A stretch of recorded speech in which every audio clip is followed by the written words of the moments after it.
Chers frères et sœurs, dans le Seigneur, loué soit Jésus-Christ.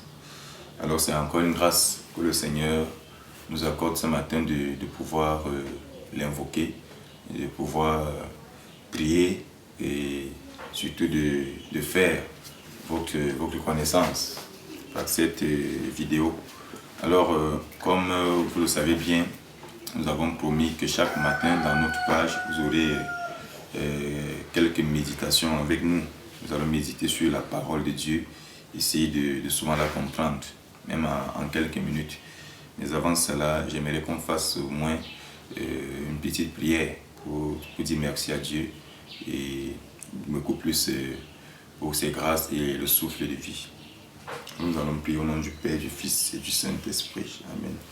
Notre Père qui es aux cieux, que ton nom soit sanctifié, que ton règne vienne, que ta volonté soit faite sur la terre comme au ciel. Donne-nous aujourd'hui notre pain de ce jour. Pardonne-nous nos offenses, comme nous pardonnons aussi à ceux qui nous ont offensés. Et ne nous laisse pas entrer en tentation, mais délivre-nous du mal, car c'est à toi qu'appartiennent le règne, la puissance et la gloire, pour les siècles des siècles. Amen. Je vous salue Marie, pleine de grâce. Le Seigneur est avec vous. Vous êtes bénie entre toutes les femmes. Et Jésus, le fruit de vos entrailles, est béni. Sainte Marie, Mère de Dieu, priez pour nous, pauvres pécheurs, maintenant et à l'heure de notre mort. Amen. Je vous salue Marie, pleine de grâce. Le Seigneur est avec vous. Vous êtes bénie entre toutes les femmes. Et Jésus, le fruit de vos entrailles, est béni. Sainte Marie, Mère de Dieu, priez pour nous, pauvres pécheurs, maintenant et à l'heure de notre mort. Amen. Je vous salue Marie, pleine de grâce. Le Seigneur est avec vous. Vous êtes bénie entre toutes les femmes. Et Jésus, le fruit de vos entrailles, est béni. Sainte Marie, Mère de Dieu, priez pour nous, pauvres pécheurs, maintenant et à l'heure de notre mort. Amen. Que la gloire soit rendue au Père, au Fils et au Saint-Esprit, comme il était au commencement, maintenant et toujours, dans les siècles des siècles. Amen. Au nom du Père, du Fils et du Saint-Esprit.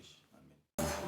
Alors ce matin, nous avons choisi l'évangile de Jésus selon Saint Jean, au chapitre 2, du verset 1er au verset 12e. Jean 2, 1 à 12. Le troisième jour, il y eut des noces à Cana de Galilée, et la mère de Jésus y était. Jésus aussi fut invité à ces noces, ainsi que ses disciples. Il n'avait pas de vin, car le vin des noces était épuisé. La mère de Jésus lui dit, « Ils n'ont pas de vin. » Jésus lui dit, « Que me veux-tu, femme? Mon heure n'est pas encore arrivée. » Sa mère dit aux servants, « Tout ce qu'il vous dira, faites-le. » Or, il y avait là 6 jarres de pierre, destinées aux purifications des Juifs et contenant chacune 2 ou 3 mesures. Jésus leur dit, remplissez d'eau ces jarres. Il les remplit jusqu'au bord. Il leur dit, puisez maintenant et portez-en au maître du repas. Ils lui emportèrent. Lorsque le maître du repas eut goûté, l'eau devenue vin. Et il ne savait pas d'où il venait, tandis que les servants le savaient, eux qui avaient puisé l'eau. Le maître du repas appelle le mari et lui dit, « Tout homme sert d'abord le bon vin, et quand les gens sont ivres, le moins bon. Toi, tu as gardé le bon vin jusqu'à présent. » Jésus en fit le commencement des signes à Cana de Galilée, et il manifesta sa gloire, et ses disciples crurent en lui. Parole du Seigneur. Nous rendons grâce à Dieu.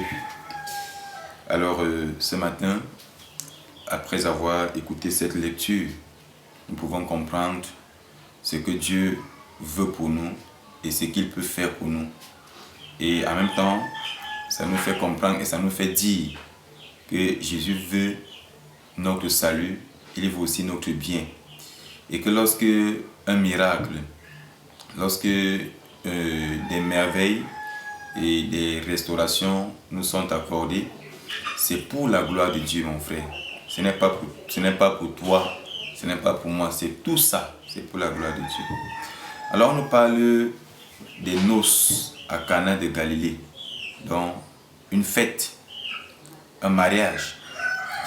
Et au début, le mariage, il n'y a pas de problème, parce que tous les invités sont là. Donc on suppose que chacun avait même déjà mangé. Mais sauf que le peu de vin qu'ils avaient réservé pour les noces était déjà épuisé. Alors, qu'est-ce qu'il faut faire? Quelque part, on dit souvent chez nous qu'une fête où il manque de vin est une fête qui n'a pas de sens. Mais ce qui attire un peu notre attention d'abord, c'est ces invités des noces. On nous parle de Jésus, on nous parle de la mère de Jésus et on nous parle des disciples. C'est vrai qu'après eux, à part eux, il y en a d'autres invités. Mais la Bible précise ces 3 catégories d'invités, ces 3 types d'invités. Et on voit donc que si par exemple, Jésus n'était pas à ces noces, l'eau ne serait pas changée en vin. Si Marie n'avait pas assisté à ces noces-là, automatiquement, personne ne pouvait jouer l'intermédiaire pour aller solliciter l'aide de Jésus pour qu'il change l'eau en vin. Et si les disciples en même temps n'avaient pas assisté à ces noces, ils ne devaient pas avoir que les gens pour croire. Donc, en cela, les disciples surtout, on peut marcher avec Jésus, mais ne pas croire forcément en lui. Mais pour que Jésus les amène à croire, il a fallu que ces miracles-là soient opérés.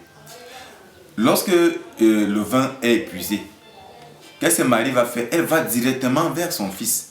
Elle va parce qu'elle savait que Jésus allait faire quelque chose.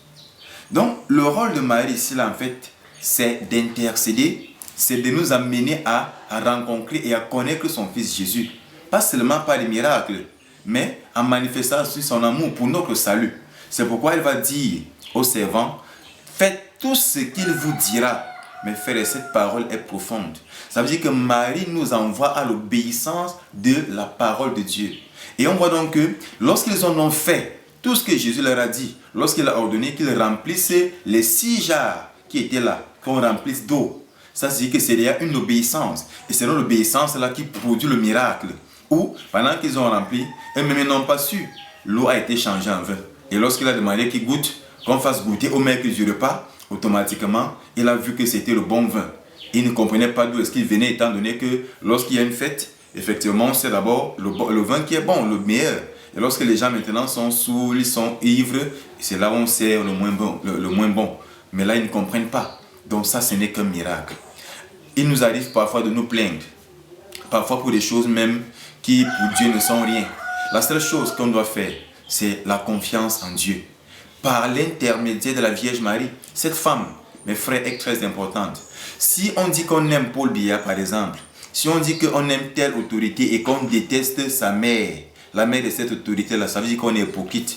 Vous ne pouvez pas dire que vous aimez le berger François, vous détestez ma mère. Ça, c'est impossible. Je ne peux pas vous concevoir ça. Ça veut dire que vous n'êtes pas mon ami. Donc, on ne peut pas dire qu'on aime Jésus et on déteste Marie. On l'insulte même. Elle est la médiatrice, très sûre. Et on voit dans cette médiation-là, c'est elle qui amène même Jésus à opérer le premier miracle. Lorsqu'elle va dire, que me veux-tu, femme? Mon heure n'est pas encore arrivée. Mon heure n'est pas encore venue. Or, il a quand même fait ce miracle. Parce que quoi? C'est sa mère qui lui avait demandé de le faire. Mon frère, qu'est-ce que Jésus ne peut pas faire pour toi lorsque Marie intercède pour toi? Lorsque Marie, cette femme-là, elle met ses genoux au sol, elle intercède pour toi dans la gloire. Jésus sera capable de tout faire. Parce que rien n'est impossible à Dieu. Donc Jésus et Marie sont même un. Ils sont comme la Sainte Trinité, mes frères. Dont le Père, le Fils et le Saint-Esprit sont un. Ça veut dire que Jésus ne peut rien refuser à Marie. Marie également ne peut rien refuser à Jésus. Donc Marie, c'est là, pour moi, c'est la première même des apôtres. On l'a vu même au Cénacle, avant que les apôtres reçoivent l'Esprit Saint. Elle était au milieu, elle était au centre.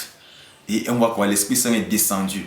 On a vu lorsqu'elle s'en va saluer sa cousine Élisabeth, rien que par la salutation, Élisabeth a été remplie de l'Esprit Saint et ça fait que l'enfant a tressailli de joie dans son sein. Pourquoi la saluer?